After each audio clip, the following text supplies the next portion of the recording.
আজকে তোমাদের মাধ্যমিক ভূগোলের যে সাজেশন বাকি ছিল সেটি লঞ্চ হয়ে গেল, বা আমি তোমাদের আজকে দিয়ে দিলাম। যারা কিনেছিলে এবং আমার পেইড গ্রুপে সবাইকে দিয়ে দিয়েছি। তোমরা সাজেশনের ফ্রন্ট পেজটা একবার দেখে নাও। আর সাজেশনটা অবশ্যই দেখাবো, কারণ আজকে ভূগোলের সাজেশন নিয়ে কিছু কথা বলবো এবং সাজেশনও দেব। যদিও এখানে সাজেশনের পিডিএফটি আমি করেছি, তোমরা দেখে নাও। চলো প্রথমে কিছু প্রশ্ন বলি তোমাদেরকে। প্রথমে 3 নাম্বারের প্রশ্ন। এই সাজেশনটির মূল বক্তব্য হচ্ছে, আগে 2 নাম্বারেরগুলোও আছে, ঠিক আছে, সেটাও আলাদা পিডিএফ আমি দিয়েছি, এবং এখানে শুধু 3 আর 5 নাম্বারেরগুলো রয়েছে। তো 3 আর 5 নম্বর নিয়ে আজকে কথা বলবো। 2 নাম্বারের তো আমি অলরেডি দিয়েছি। তো তোমরা যারা ইবুকটি নেবে বা পিডিএফটি নেবে তারা এই নাম্বারে হোয়াটসঅ্যাপ করো, ঠিক আছে? কেউ ফোন করবে না, হোয়াটসঅ্যাপ করবে। তো চলো আজকে সাজেশন নিয়ে একটু কথা বলি। এটা গোটাটাই তোমাদের টেস্ট পেপার থেকে আমি তুলেছি। তো সেখানে টেস্ট পেপারের কিছু ইম্পর্ট্যান্ট, বেশ অনেকগুলো ইম্পর্ট্যান্ট প্রশ্ন রয়েছিল। তার মাঝে কিছু অযৌক্তিক প্রশ্নও রয়েছে, সেগুলো বাদ দিয়ে করেছি। প্রথমত দেখো যে বারখান ও শিব, এই শিব বা অনুদৈর্ঘ্য বালিয়াড়ি একই কথা, আর বারখানটা আলাদা কথা, ঠিক আছে? তো এই বালিয়াড়ির প্রধান পার্থক্যগুলো আমি দিয়েছি।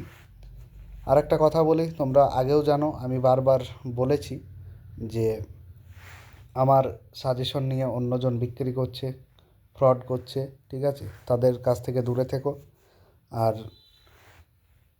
অন্যজন বেশি দাম দিয়ে বিক্রি করছে, ঠিক আছে? এই সাজেশন আমার কাছ থেকে হয়তো কেউ 59 টাকা করে কিনছে, দিয়ে কেউ 100-150 টাকায় বিক্রি করছে। এরকম কিন্তু কারো কাছ থেকে তোমরা নেবে না, ঠিক আছে? যদি বেশি দিতে বলে নেবে না, এবং আমার নাম বললেও তোমরা কিন্তু বিশ্বাস করবে না যতক্ষণ না পেমেন্টে আমার নাম দেখাচ্ছে ফোনপেতে গিয়ে। তো দেখো, তারপরে আছে ভীষণ ইম্পর্ট্যান্ট একটা কোয়েশ্চেন, বৈপরীত্য উত্তাপ কীভাবে সৃষ্টি হয়। তারপরে দেখো যে বর্জ্য প্রক্রিয়াকরণে 3R এর ভূমিকা কী, এখানে আমি দিয়েছি সাধ্যমতো, মানে যথেষ্ট দেওয়া রয়েছে। দেখো ইয়ারদাং জিউগেনের পার্থক্য, তারপরে আছে দেখো ঘূর্ণপাত প্রতি ঘূর্ণপাতের পার্থক্য। তো যারা পিডিএফটি নিতে চাও, সংগ্রহ করতে চাও, আমাকে হোয়াটসঅ্যাপ করো। শুধু জিওগ্রাফি পিডিএফ নয়, এই ধরনের বেঙ্গলি পিডিএফ, তারপর ইংলিশ রাইটিং সাজেশনের পিডিএফ করেছি, তারপর হিস্ট্রি তো আছেই, আর জিওগ্রাফি, 4টে সাজেশনের পিডিএফ তোমরা খুব তাড়াতাড়ি সংগ্রহ করো। এখান থেকে আশা করি আগেরবার যেমন এসেছিলো 100% কমন বড় কোয়েশ্চেনে, এবারও আশা করি তোমরা পাবে, ঠিক আছে? তো তাড়াতাড়ি পিডিএফটি সংগ্রহ করো। 4টে পিডিএফই এখন অ্যাভেলেবেল রয়েছে, তোমরা কেনা মাত্রই সাথে সাথে পেয়ে যাবে, ঠিক আছে?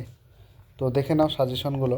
রসে মতানে ড্রামলিন আছে দেখো, তো জল সংরক্ষণের গুরুত্ব, এই ধরনের বিভিন্ন পিডিএফ রয়েছে। চলো কিছু 5 নম্বরের পিডিএফ দেখাই আমি। দেখো 5 নম্বরের পিডিএফ, দেখো পিডিএফ তো অনেকেরই আছে, কিন্তু পিডিএফের যে কোয়ালিটি, সেই কোয়ালিটিগুলো তোমাকে দেখতে হবে। নোটসের যে কোয়ালিটি, কোন পয়েন্টটুকু লিখলে নাম্বার পাওয়া যাবে, সেগুলোও দেখতে হবে। পিডিএফ গাদাগুচ্ছ ভরে দিলাম এরকম কিন্তু নয়। তাছাড়া তোমাকে পিকচার দিতে হবে। জিওগ্রাফির যে 5 মার্কসের কোয়েশ্চেনগুলো আছে সেগুলো তো তোমাকে পিকচারাইজড করতে হবে, তাহলে নাম্বারটা কাটার কোনো জায়গা থাকে না।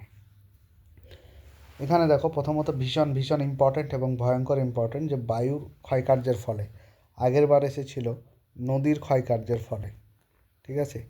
তো এখন এসছে আসার কথা যে হিমবাহের ক্ষয়কার্যের ফলে। ভীষণ ইম্পর্ট্যান্ট। দেখো গৌড়, একটা পয়েন্ট দিয়েছে আমি, গৌড়, এই গৌড় যে একটা ছবি দিতে হয়, ছবিটাও এখানে দিয়েছি, তোমরা অবশ্যই দিও, ঠিক আছে? তারপর দেখো ইয়ারদাং, ইয়ারদাংয়ের ছবিটাও দেখো তোমরা, দেখো এটা হচ্ছে ইয়ারদাং। কত ভালোভাবে দেওয়া রয়েছে, ছবি সহ ব্যাখ্যা রয়েছে। তোমরা নোটসটির গুণগত মান নিজেরাই যাচাই করে নেবে। তারপর দেখো হিমবাহের ক্ষয়কার্যের ফলে সৃষ্ট ভূমিরূপ, ভীষণ ইম্পর্ট্যান্ট। দুটোর মধ্যে একটা গ্যারেন্টি 100% চলে আসবে, ঠিক আছে? তো এই হচ্ছে 5 মার্কসের কোয়েশ্চেন, সব ছবি দিয়ে আমি দেখিয়ে দিয়েছি। ঝুলন্ত পতাকা, তারপর আরও যেগুলো রয়েছে, সমুদ্র স্রোত সৃষ্টি ভীষণ ইম্পর্ট্যান্ট। এখান থেকে সমস্ত বড় কোয়েশ্চেন কমন পেয়ে যাবে নিঃসন্দেহে, চোখ বন্ধ করে তোমরা নিতে পারো, ঠিক আছে? এই পিডিএফটি দেখেছো, তাহলে তোমরা আবারও দেখে নিও। আর ওয়েট, এটা হচ্ছে বায়ুমণ্ডলের তারতম্যের কারণ। দেখো আরও কোয়েশ্চেন, এগুলো আমি ছবি দিয়ে তোমাদের দেখিয়ে দিয়েছি। সমস্ত কোয়েশ্চেন রয়েছে একদম চারটেই কমন পেয়ে যাবে, চারটে নয়, চারটে প্রাকৃতিক ভূগোল থেকে আর চারটে অর্থনৈতিক থেকে, ঠিক আছে, 8টাই পেয়ে যাবে আশা করি এই পিডিএফ থেকে। তো তোমরা কমেন্টে হোয়াটসঅ্যাপ গ্রুপ রয়েছে দেখো, সেখানে জয়েন হয়ে আমাকে এসএমএস করতে পারো। আর নোটটি খুব তাড়াতাড়ি নাও। যারা একসাথে চারটে নোট নেবে তাদের অনেকটাই ডিসকাউন্ট দেবো আমি, ঠিক আছে। যারা Bangla, English writing, history, geography এই চারটে নোট একসাথে যারা নেবে তাদেরকে অনেকটা ডিসকাউন্ট দেওয়া হবে। তো এখানে দেখে নাও আমাদের ইউটিউব চ্যানেলের, অবশ্যই যারা আছো তারা সাবস্ক্রাইব করো, এবং নতুন যারা দেখছো অবশ্যই চ্যানেলটি সাবস্ক্রাইব করে পাশে থেকো, ঠিক আছে। চলো আজকের ভিডিওটা এই পর্যন্তই। তোমরা কিছু সাজেশন দেখে নিলে, তো আরও আমি আস্তে আস্তে আসবো, ঠিক আছে।